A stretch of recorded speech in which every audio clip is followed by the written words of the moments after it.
الحمد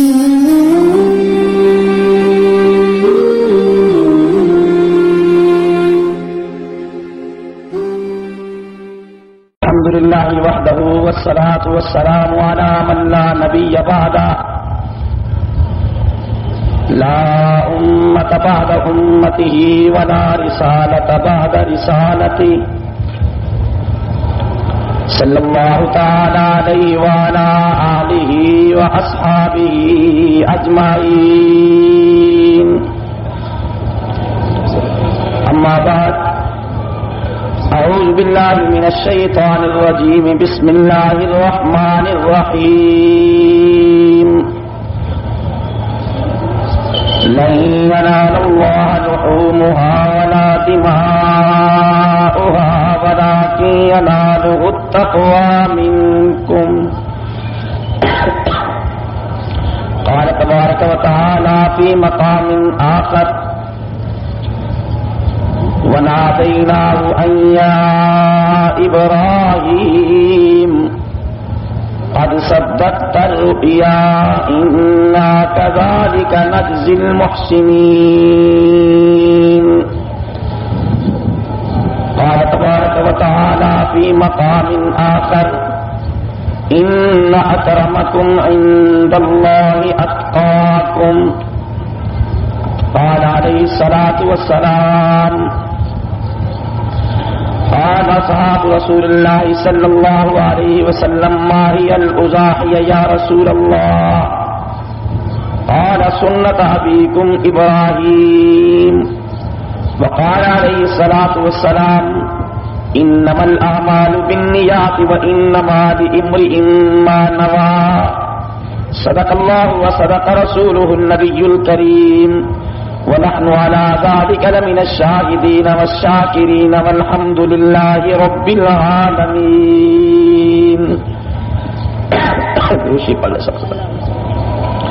اللهم صل على سيدنا ومولانا محمد وعلى آل سيدنا ومولانا محمد وبارك وسلم اللهم صل على سيدنا ومولانا محمد وأنزله المقعد المقرب عندك يوم القيامة يا رب صل وسلم دائما أبدا على حبيبك خير الخلق كلهم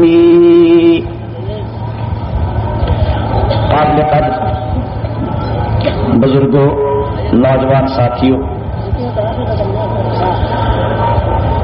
اور عزیز بچوں، آج عید الاضحیٰ کا دن ہے۔ دنیا بھر کے مسلمان ذی الحجہ کی 10 تاریخ کو اس سنت کو زندہ کرتے ہیں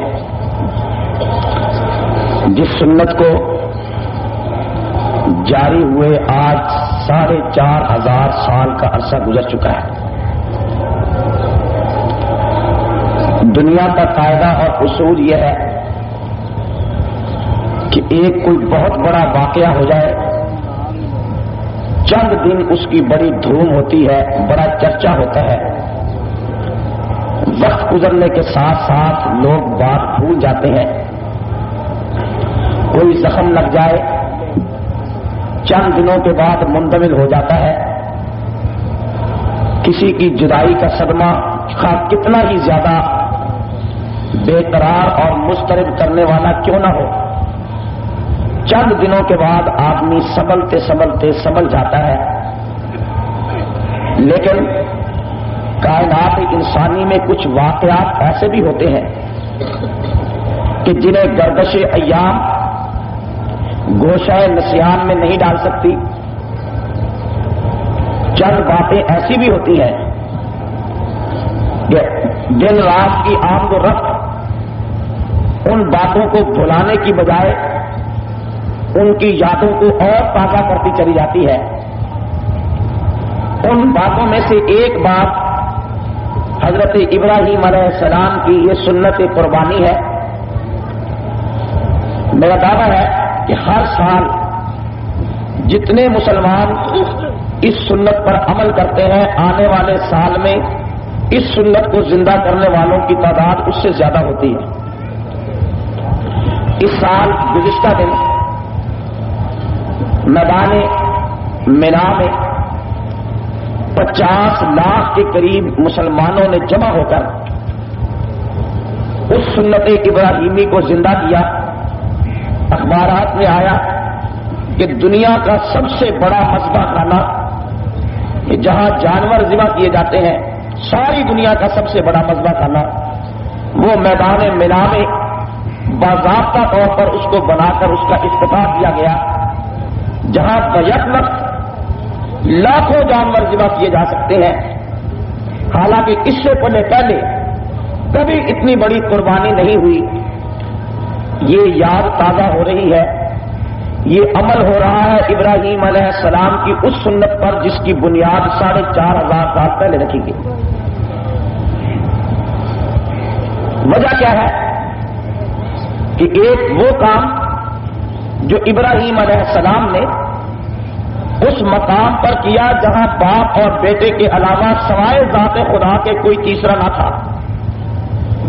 ابراہیم علیہ السلام نے جب چھری اپنے بیٹے کے گلے پر رکھی تھی، یا رب دیکھنے والا تھا یا ابراہیم و اسماعیل تھے، کوئی فرد بشر اور نہ تھا، کوئی مجمع نہیں تھا، کانفرنس نہیں تھی، کوئی میلہ نہیں تھا، کوئی عید کا دن نہیں تھا کہ ہزاروں انسانوں نے ایک بات دیکھی ہوتی، پھر آگے انہوں نے لاکھوں کو بتائی ہوتی، پھر ان لاکھوں نے آگے ہزاروں کو بتلائی ہوتی، تو ایک بات سمجھ میں آنے والی تھی کہ بات اتنی مشہور ہو گئی، شہرت اتنی زیادہ ہو گئی کہ بات بھلائے نہ جا سکی، مٹائے نہ جا سکی، خاموش نہ رہ سکی۔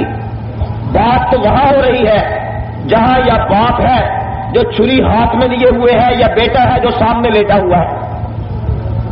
پوری اس وادی میں دو ہی تو انسان ہیں کہ جن کے ہاتھوں سے یہ عظیم کام سر انجام پا رہا ہے، مگر خلوص تھا، تقویٰ تھا، رضائے الہی کا جذبہ تھا، رضائے الہی کے لیے فدا ہونے اور بیٹے کو قربان کرنے کا جذبہ تھا۔ اس جذبے کو پذیرائی ملی، اس تقویٰ کو شہرت ملی، اس رضائے الہی اور خلوص کے جذبے کو وہ قبولیت عامہ اور تامہ نصیب ہوئی کہ آج دنیا کے کونے کونے میں سب مل کر حضرت ابراہیم علیہ السلام کی اس سنت کو زندہ کر رہے ہیں۔ میں نے آج واقعہ بیان نہیں کرنا، میں خود حیران ہوں کہ ہم نے 7:45 بجے عید کی نماز ادا کرنے کا اعلان کیا۔ سمجھتے یہ تھے کہ لوگ بڑی جلدی آئیں گے، کہیں گے چلو یار احرار پارک میں اس دفعہ جلدی عید پڑھ کر قربانی کر لیں گے، لیکن تجربے سے یہ بات معلوم ہو رہی ہے کہ ہمارے ہاں جمعہ بھی لیٹ پڑھنے کے لوگ آتی ہے۔ احرار پارک کے بارے میں مشہور ہے کہ یہاں سب سے آخر میں عید ہونی چاہیے۔ یعنی خود 8 بجنے سے 10 منٹ پہلے میں خود آیا، میں نے کہا جب کوئی بھی نہیں آ رہا چلو جا کے تقریر شروع کرتے ہیں، ورنہ میں چاہتا تھا کہ 7:30 بجے آ کر ابراہیم علیہ السلام کے اس واقعہ پر مختصر سا اسے بیان کیا جاتا۔ اب واقعہ بیان کرنا مقصود نہیں، مقصود بیان کرنا میرا یہ ہے کہ ابراہیم علیہ السلام کی اس قربانی کو اللہ کی بارگاہ میں قبولیت اس لیے نصیب ہوئی کہ اس میں اخلاص اعلیٰ پیمانے کا تھا، اس میں اللہ کو راضی کرنے کا جذبہ بدرجہ اتم موجود تھا۔ اور ہمیں یہی ایک نقطہ سمجھنا ہے کہ رب کی بارگاہ میں سنت ابراہیمی پر عمل پیرا ہوتے ہوئے چاہے چھوٹا جانور ذبح کریں یا بڑا جانور ذبح کریں، 1 جانور ذبح کریں یا 100 جانور ذبح کریں، فائدہ تبھی ہوگا جب مقصد رضائے الہی ہو۔ فائدہ تب ہوگا جب مقصد اللہ کی رضا کا حصول ہو۔ اگر آپ کا مقصد کسی غریب آدمی کے پاس اس نے 600-700 روپے، چلو 1000-1200 کا لیلا خرید لیا، بکرا خرید لیا، گنجائش تھی نہیں، مقروض تھا، قربانی فرض بھی نہیں ہو رہی تھی، اس کے باوجود اس نے کہا چلو یار قربانی کرتے ہیں۔ قربانی وہ بھی کر رہا ہے، قربانی حالانکہ بہت بڑی ہے۔ اس آدمی کے برعکس جس کے پاس دولت ہو، سرمایہ ہو، پیسہ ہو اور وہ جناب 100 جانوروں کی قربانی کرے، بے شک اس کی بھی قربانی ہے، مگر اس آدمی کی قربانی کا مقابلہ تو نہیں کر سکتی کہ جس کے گھر میں کھانے کو کچھ نہیں ہے مگر وہ پھر بھی قربانی کر رہا ہے، چاہے سستا ہی جانور کیوں نہ ہو۔ مگر اس شخص کی محنت، اس شخص کی قربانی بھی اس وقت ناکارہ ہو جاتی ہے جب اس سے کسی نے پوچھ لیا، یار تو غریب تھا، تجھ پر تو قربانی واجب ہی نہیں تھی، یہ تو نے خواہ قربانی کیوں کر دی، تو نے یہ کام کیوں کیا؟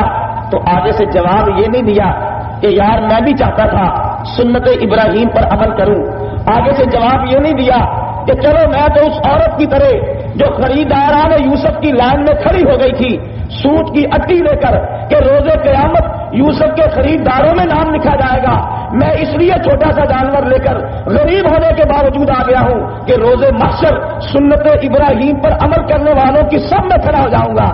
آگے سے یہ کہتا ہے، یار میں نے یہ سوچا بچے چھوٹے چھوٹے ہیں، لوگوں کے گھروں میں جائیں گے دیکھیں گے اور بچے کہیں گے سارے قربانی کر رہے ہیں، ہمارے گھر میں قربانی نہیں ہو رہی، بچے ہونکا لین گے، میں بچیاں دے ہونکے تو بچ کے میں کیا چلو انہوں بھی قربانی کرا ہی چھڈو۔ اتنی بات کہنی تھی، ساری قربانی پہ پانی پھر گیا۔ میں نے عرض کیا کہ حالانکہ اس غریب کی قربانی اس ناداری کی حالت میں، اس تنگ دستی کی حالت میں یہ قربانی اگر اخلاص ہو، اگر رضا الہی کا جذبہ ہو، خالصتاً رب کو راضی کرنا مقصود ہو، تو شاید یہ اتنا ثواب پا سکتی ہے کہ 10 اونٹ 100 جانور ذبح کرنے والے صاحب ثروت آدمی سے زیادہ یہ ثواب حاصل کر سکتا ہے، مگر ایک بات میں ساری قربانی پہ پانی پھیر دیا۔ اسی طرح ماشاءاللہ جناب کتنی قربانی کر رہے ہیں، کہتے جی اس دفعہ 4 گائے ہیں، 10 بکرے ہیں، اتنے دمبے ہیں، اتنے دمبے ہیں، ماشاءاللہ جناب آپ نے بڑی قربانی کی، کہنے لگا یار میں کیا قربانی کر ہی چھڈو دنیا کی آگ سے۔ لوگوں کو پتہ لگے شیر صاحب قربانی کر رہے ہیں، بس اتنی بات کہنے کی دیر تھی، سارے کیے کرائے پہ پانی، سارے کیے کرائے پہ پانی پھر گیا۔ اور عام طور پر ہم اگر جائزہ لیں تو یہ باتیں ہماری زبان سے نکل جاتی ہیں۔ اپنے دلوں کو ٹٹولو، ابھی ہم نے نماز ادا نہیں کی، ابھی ہم نے جانور کے گلے پہ چھری نہیں رکھی، جانور کے گلے پہ چھری رکھنے سے پہلے اپنی نیتیں صحیح کر لو تاکہ بارگاہ خداوندی میں جو نذرانہ بھی پیش کر رہے ہو وہ قبولیت حاصل کر لیں۔ نیت کیا ہے بتلانے کی ضرورت نہیں ہے، اعلان کرنے کی ضرورت نہیں ہے، شہرت کی ضرورت نہیں ہے۔ یا خدایا میں تیری بارگاہ میں یہ نذرانہ لے کر اس لیے حاضر ہوا ہوں کہ جس طرح تو نے ابراہیم علیہ السلام کی قربانی کو قبول فرما لیا ہے، میں اسی سنت پر عمل کرتے ہوئے اس سنت کا احیاء کر رہا ہوں، میں تیری رضا کا طلبگار ہوں، میں تیری منشا اور مرضی کے مطابق میں تیری ہی رضا کا طلبگار ہوں، تجھے ہی راضی کرنا میرا مقصود ہے، تو راضی ہو جا، میں تیری بارگاہ میں اپنی طرف سے یہ نذرانہ پیش کر رہا، یہ تیری بارگاہ میں اپنی طرف سے یہ آج نہایت ہی عاجزی اور انکساری کے ساتھ یہ جانور ذبح کر رہا ہوں۔ جتنا خلوص ہوتا ہے، جس میں جس قدر رضا الہی کا جذبہ ہوتا ہے، وہ بات اتنی ہی زیادہ پذیرائی حاصل کر جاتی ہے۔ قرآن کریم کی جو آیت مبارکہ میں نے ایک تلاوت کی ہے اس میں اللہ تعالیٰ کیا ارشاد فرماتے ہیں؟ ارشاد باری تعالیٰ ہے لن ینال اللہ لحومها ولا دماؤها ولکن ینالہ التقوی منکم۔ اے ایمان والو، یہ تمہارا خون اللہ کے پاس نہیں پہنچتا، یہ تمہارا گوشت خدا کے پاس نہیں پہنچتا۔ تم سمجھتے ہو کہ یہ خون اور گوشت یہ بارگاہ خداوندی میں پہنچ گیا، فرمایا اللہ کے پاس تو پہنچنے والی چیز تقوی ہے۔ ولکن ینالہ التقوی منکم، وہ چیز جو زمین سے اٹھتی ہے، بادلوں سے اوپر آسمانوں کو چیرتی ہوئی عرش معلیٰ تک پہنچتی ہے، وہ انسان کا تقویٰ ہے، وہ خلوص ہے، وہ رضا الہی کا جذبہ ہے۔ جس قدر کامل و مکمل ہوتا ہے اتنی تیزی کے ساتھ بارگاہ خداوندی میں حاضری کے شرف پا لیتا ہے۔ اللہ تعالیٰ ہمیں اپنی رضا کے لیے قربانی کی توفیق نصیب فرمائے۔ ایک بات ہو گئی، کچھ مسائل کو ذہن میں رکھیے۔ قربانی کا جانور ذبح کرتے وقت کوشش کیجیے کہ آپ اپنے ہاتھ سے ذبح کریں، اگر ذبح نہ کر سکے اپنے ہاتھ سے تو کم از کم 5 کھڑے ہو جائیں، کہتے جی سانو خون تو بڑا ڈر لگتا ہے، سانو خون تو بڑا ڈر لگتا ہے، جے خون ایڈی ڈرونی ہے تو اپنے جسم سے کیوں لے پھر دو، یہ بھی کسی اور دے دو، خون سے بڑا ڈر لگتا ہے۔ علماء کرام فرماتے ہیں کہ فلسفہ قربانی یہ ہے کہ آپ کے ہاتھ میں اتنی طاقت ہونی چاہیے کہ آج جو ہاتھ آپ قربانی کے لیے اٹھا کر ہاتھ میں چھری لے کر جانور پر چلا رہے ہیں، کل حکم الہی آ جائے تو پھر ہاتھ میں کلاشن کوف لے کر کافروں کے مقابلے میں نکلنے کی بھی طاقت ہو۔ اے نہ ہو ایک آدمی کو ہم نے دیا پستول، میں نے کہا چلاؤ، کہتے مجھ سے چلتا نہیں، میں نے کہا چلاؤ تو صحیح، اس بیچارے نے ٹریگر دبایا، گولی ادھر چلی گئی، خود کر گر پڑا۔ ان کو جہاد کر، یہ جہاد کر سکتا ہے؟ کیا جہاد کرے گا؟ ہر مسلمان کو ایک مجاہد کی حیثیت اختیار کرنی چاہیے۔ اسلام ڈھیلے ڈھالے لوگوں کا دین نہیں ہے، صوفیوں کا دین نہیں۔ صوفی سے مراد اللہ اللہ کرنے والے نہیں، بلکہ جتنا بڑا صوفی مجاہد ہوتا ہے اتنا بڑا صوفی کوئی نہیں ہوتا۔ صوفی سے مراد وہ آدمی ہے، نہیں جناب نہیں، بس بس بس بس زیادہ نہ لگو، اسی لڑائی شڑائی تو ویسے ہی بڑے چالو ہاں، اسی تے بڑے شریف آدمی ہاں، اس لیے کہ ساڈا کبھی بھی تھانے میں نہ نہیں آیا اور کبھی تھانے دار نو پتہ بھی نہیں لگیا بھی اسی اس محلے چ رہنے اسی تے آدمی بڑے شریف ہاں، تے اسی بدماش ہو گئے جنہیں دلی بھی پرچے نال بھی کبھی بندہ بدماش ہوتا ہے۔ جہاد کے عنوان پر بھی گفتگو کرنا ضروری ہے، اس لیے کہ اس وقت امت مسلمہ جن مسائل سے دو چار ہے، جن مشکلات کا سامنا امت مسلمہ کو، ان مشکلات کا حل اور پریشانیوں کا جواب صرف اور صرف ایک جہاد میں مضمر ہے۔ اٹھ میدان جہاد میں کھڑا ہو، ہاتھ میں تلوار لے کر، آج کے دور کا ہتھیار لے کر دشمن میں آ کر نعرے حق بلند کرنا تیرا کام ہے، عطا کامرانی عطا کرنا خدا کا کام ہے۔ کیا حیثیت ہے کفر کی، کیا حیثیت ہے روس کی، کیا حیثیت ہے انڈیا اور امریکہ کی؟ یقیناً ان کے پاس مشرکین مکہ کی طرح سوال ہر کو ضرب بہت ہوگا، ان کے پاس لڑائی اور جنگ کا سوال بہت ہے، مگر یاد رکھ جو ایمانی دولت تجھے خدا نے عطا کر دی ہے پوری دنیا میں اس کا مقابلہ کسی کے پاس نہیں، کسی کے پاس نہیں ہے۔ یہ بڑے بڑے میزائل، یہ بڑے بڑے طیارے اور یہ ہائیڈروجن بم، یہ ایٹمی ٹیکنالوجی، یہ کچھ نہیں ہے۔ آج پوری دنیا کفر لرزہ اور ترسا ہے۔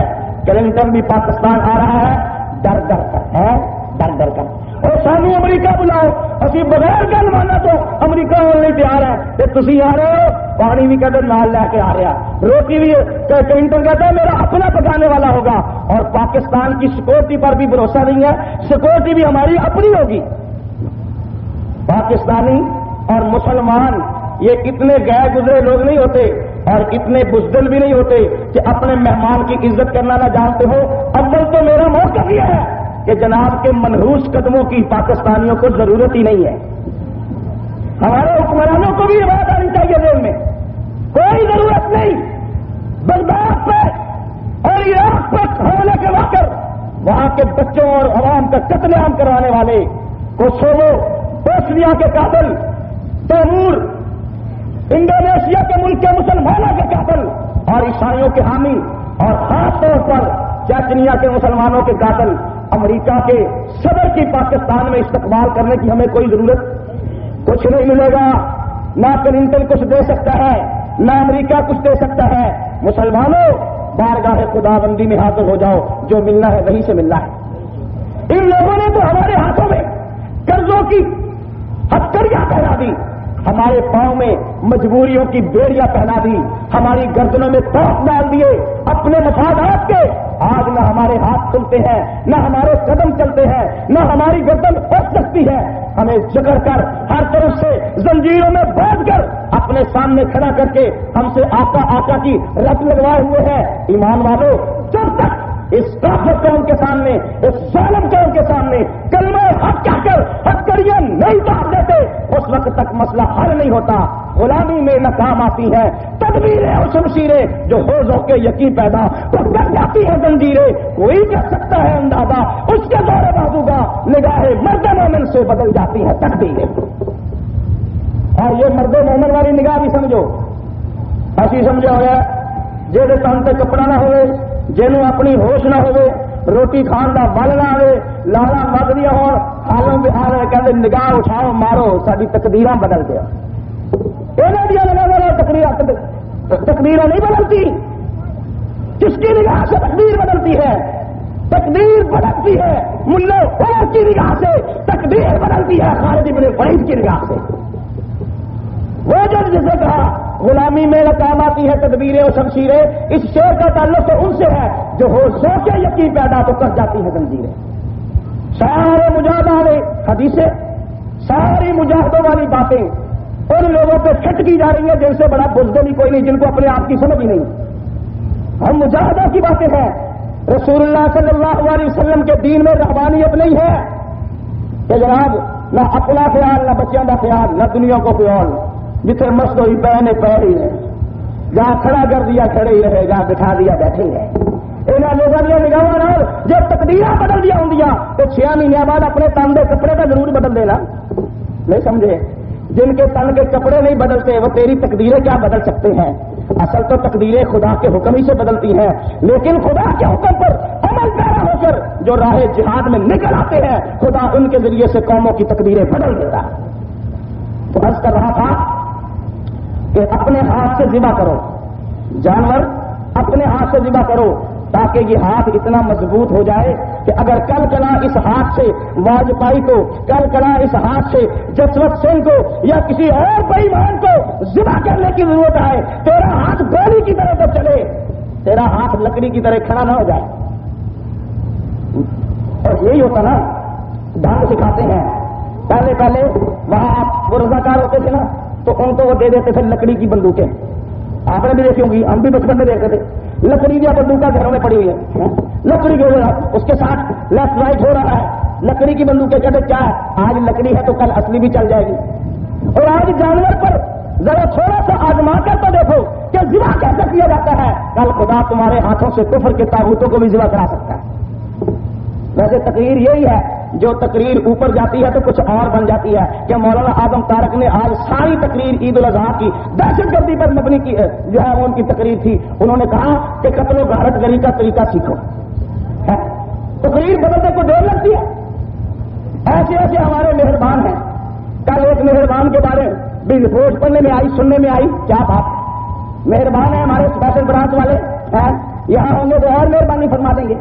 رپورٹ لکھی جناب والا مولانا اعظم طارق آج کل خفیہ اپنی جماعت کو بہت منظم کر رہے ہیں اور بعض اوقات خاموشی سے گھر سے نکل جاتے ہیں، گھر والوں کو بھی نہیں بتلاتے، پتہ نہیں کہاں چلے جاتے ہیں، کیا مل کر آتے ہیں. ساری رپورٹ میں تاثر دینے کی اس احمق اور بیوقوف انسان نے، شاید اس متعصبی ضدی انسان نے کوشش یہ کی ہے کہ آج کل میں تقریب کاری اور قتل و غارت گری کے منصوبے بنا رہا ہوں. تب وقت سے دورے گردہ اور تم پر لعنت ہو خدا کی، تم اتنا جھوٹ بولتے ہو کہ اوپر والوں کو یہ تاثر دیتے ہو میں تقریب کاری کے منصوبے بناتا ہوں. خدا نہ خواستہ اگر سوچ ہماری کبھی یہ ہوتی تو یاد رکھو اسی آراز طارق کے اس دروازے کے سامنے جس شخص نے شہید ہونے سے چند روز پہلے اپنے قاتلوں کے نام لیے تھے، اعظم طارق پھر ان قاتلوں کو زندہ نہ رہنے دیتا.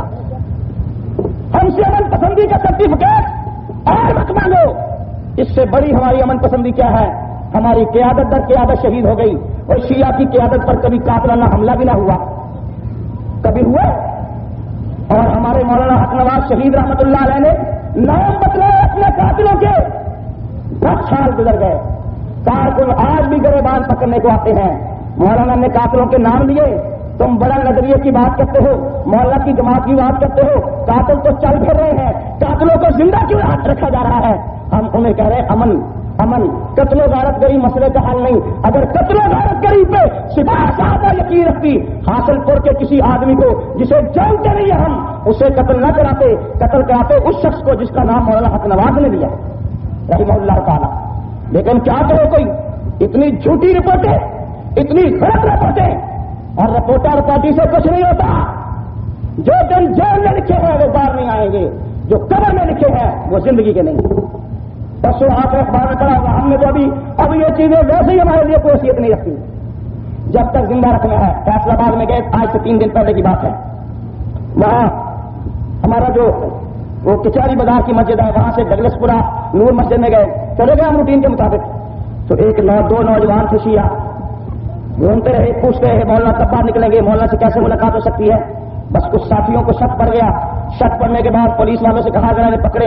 انہوں نے پکڑ لیا عابد شاہ بخاری کو. اس کی جیب سے اس کے بیلٹ کے نیچے پسٹل لگا ہوا تھا. 6 میگزینیں 70 گولیاں برآمد ہوئی. گرفتار ہے. پوچھا کیا کہتا مولانا عبد الطارق کو مارنا تھا. کون مار سکتا ہے جب تک اس خدا نے زندہ رکھنا ہے؟ کوئی نہیں مار سکتا.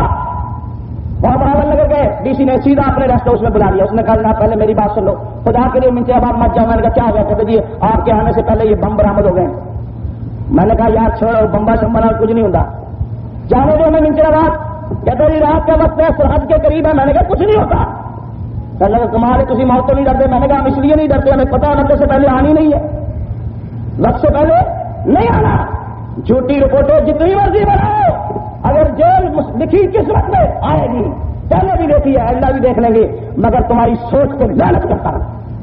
کئی مانو رپورٹیں لکھتے ہوئے کچھ تو خدا کا خوف کرو. اتنی گندی زبان استعمال کی گئی. حالانکہ میں قسم اٹھا کے کہتا ہوں میں نے ایک سفر بھی ایسا نہیں کیا کہ جس سفر میں میرے ساتھ پولیس کے سرکاری ملازمین نہ ہو. تو بات چل پڑی, کسی دوسری طرف نکل گئی. اب یہ کر رہا تھا کہ قربانی اپنے ہاتھ سے کرنی ہے. ساری تقریر اپنی انشاءاللہ العزیز انہوں نے ایویں لکھ دے رہے. آپ کو سمجھ آنی چاہیے, اوپر والوں کو سمجھ آئے جائے.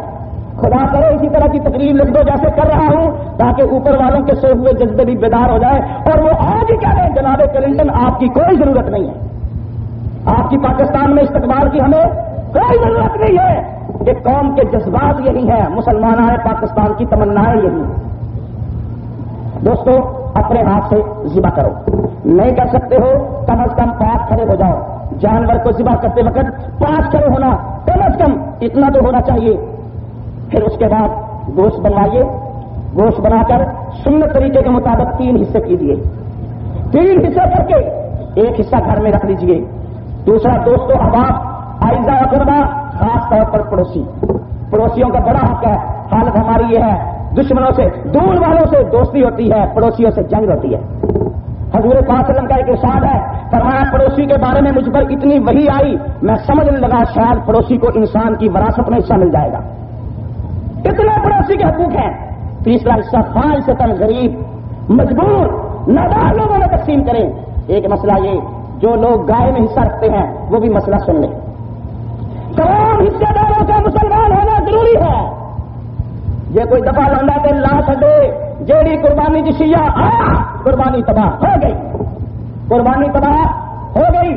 ساری قربانی والوں کا صحیح عقیدہ ہونا, مسلمان ہونا ضروری, اور کسی کی نیت خراب نہیں ہونی چاہیے. خدا کے لیے ایک آدمی دوسرے کی زبان پر ہی اعتماد کرتا ہے. جو اجتماعی قربانی والے ہیں اپنی اپنی نیت خود ہی ٹھیک کر لو. اپنی اپنی نیت خود ٹھیک کر لو. ایک آدمی کی نیت خراب ہوگی, سب کی قربانی خراب ہو جائے گی. نیت ٹھیک کرو. اب اصل مسئلہ گوشت کی تقسیم کا ہے. جھگڑے ہو جاتے ہیں اس بات پر, کہنا ہے کپورے ساٹے والا ہونا چاہتے, کپوریا تو لگتا ہے نہیں لڑتے جی. اب کہاں کہ آپ کس کس کو تقسیم کریں؟ پھر کہنے کلیجی تو لڑ پڑنے, اور چلی تو لڑ پڑنے. بچپن میں ہم وہ چلی ہم نے لینی ہے, ابھی ابھی جا کر بھونی ہے. وہ کہتے ہیں ہم نے لینی ہے, ابھی ابھی جا کر بھونی ہے. وہ بیچاری ایک تو چلی ہے, 7 کا کہاں جائے؟ کوئی بات نہیں. جو چیز بھی گوشت کی ہو اسے برابر برابر ڈھیریاں بنا کر ترازو کے ساتھ ایک ایک کو انصاف کے مطابق دیا جائے. ہر آدمی توڑ کر برابر کا گوشت. اے نہیں یار اے باقی تسی لے جاؤ, اے ران مینو دیو چاہ میں اج سپیشل ران روسٹ کرانی ہے. ہوں یہ روسٹ کرانی ہے آپ خالد نے ران تے باقیاں نے کی قصور ہے بھائی ہے جی. جی تسی جناب ران روسٹ کرانی ہے تو اپنے 2 حصے پا لو. لیکن یہ کہتے ہیں جی اسی پورا جانور ہی اپنا الگ کر لیا تاکہ کسی اور تو منگنا ہی نہ پڑے ہے جی. تو یہ کبھی ایسا مطالبہ نہ کریں جس مطالبے سے دوسرے کا دل دکھے. بعض دفعہ ہوتا ہے کہ میں ٹھیک ہے جی لے جاؤ, اس لیے یہ جھگڑا پایا تو پھر جناب آدم تارک ہو رہی تھی اپنے کپڑے تو باہر آ جائیں گے, اور میں جو کیا کرتا پھر مانتے نہیں ہو. یہ مسئلے ہیں, ان مسئلوں کو سمجھو.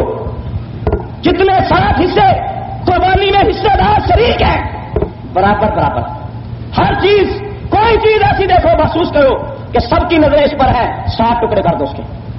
کچھ نہیں ہوتا, 7 ٹکڑے کر کے 7 میں برابر کا تقسیم کر دو. کلیجی ہے برابر کی تقسیم کر دو, دل ہے برابر کا تقسیم کر دو. یہاں تک کہ اب پائے ہیں, پیر پہ ہندے ہی 4 ہیں, 5 پہ بن نہیں سکتے. شاید 5 پاؤں والی اگر ہو تو اس کی قربانی بھی نہ لگے, 4 ہی ہوتے.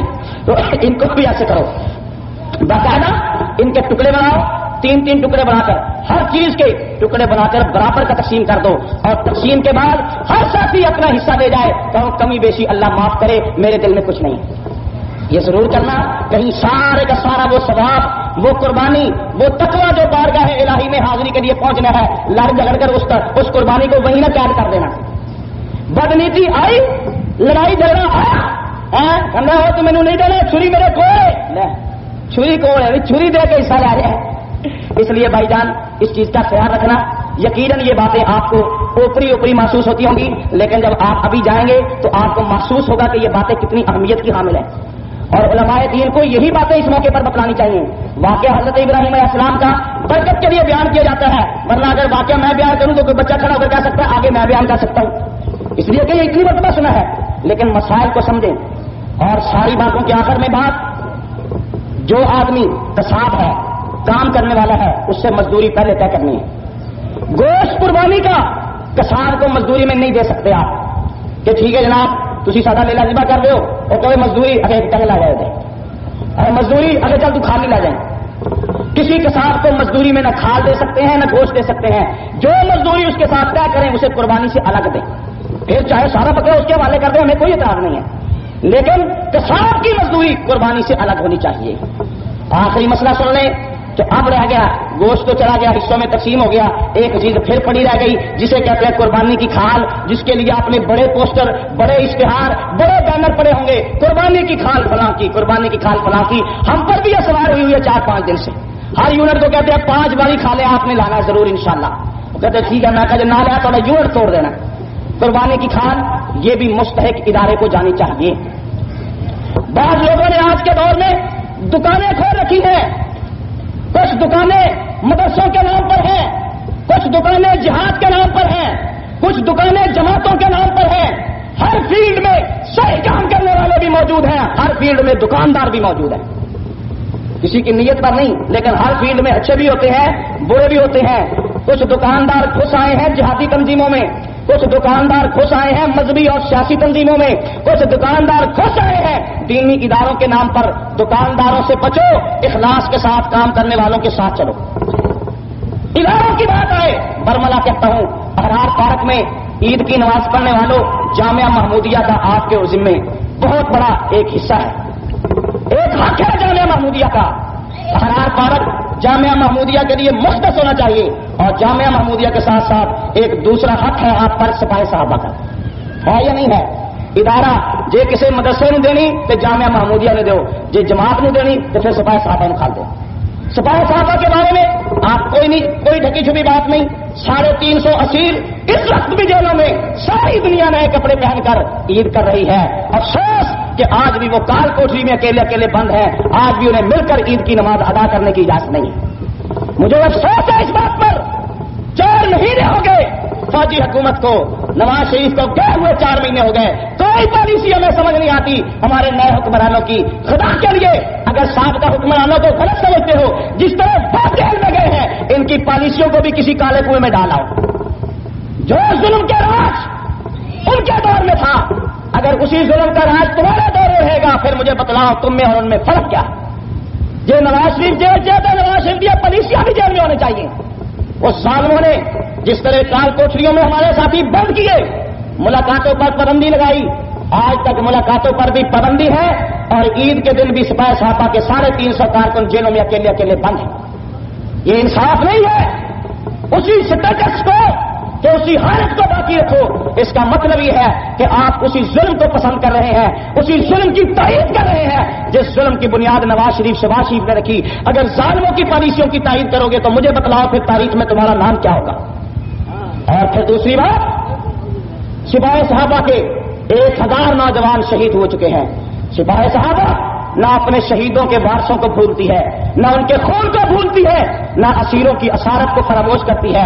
یہ اسیروں کی رہائی کے لیے، شہیدوں کے ورثاء کے تعاون کے لیے جتنی جدوجہد ہوتی ہے، الحمدللہ سپاہی صحابہ ویلفیئر ٹرسٹ اس میں سے باضابطہ ہر مہینے ہر دن پابندی کے ساتھ اپنی ذمہ داری ادا کر رہا ہے، اور یہ ذمہ داری ادا کر رہا ہے اس فنڈ کے ذریعے سے جو فنڈ آپ حضرات کی طرف سے جرم قربانی اور زکات کی شکل میں ویلفیئر ٹرسٹ میں جمع کرایا جاتا ہے۔ دو چیزوں کو یاد رکھیں، سپاہ صحابہ کو یاد رکھیں، جامع محمودیہ کو یاد رکھیں. اگر آپ نے کھال گھر میں رکھنا ہے رکھیے، سکھائیے، جان ماز بنائیے، اوپر نماز پڑھیے، یہ جائز ہے، یہ ذہن میں رکھ سکتے ہیں. باقی کہتے دھیاں دھیانیاں دا حق اور دھیاں بچاریاں بہنا بچاریاں سارا سال یاد نہیں آدی، یہ کھلتے انہوں نے ترخونا دیاں دیانیاں سونے دے کنگن بنوا کے دیو، انہوں نے جناب پازیبا دے چاندی سونے دے کوئی ہار کروا کے دیو، انہوں بچاریاں کھل دینی ہے جس کا پتہ ہی نہیں بھی شام تک ٹھیک بھی رہنی ہے یا خراب ہو جانی ہے. اس طرح مت رکھاؤ. اور اس طرح بھی نہیں کہ کھال جناب آپ دے رہے ہیں ایسے ہی کسی شخص کو کہ جس کے بارے میں پتہ ہی نہیں ہے کہ مستحق ہے یا نہیں ہے. کھال کو مستحق تک پہنچانا بھی قربانی کا ایک حصہ ہے. اللہ تعالیٰ ہماری قربانیوں کو قبول فرمائے، اپنی رضا کے لیے قربانی کی توفیق نصیب فرمائے. اللہ تعالیٰ تقویٰ کے ساتھ ہمیں اس سنت پر عمل پیرا ہونے کی توفیق بخشے.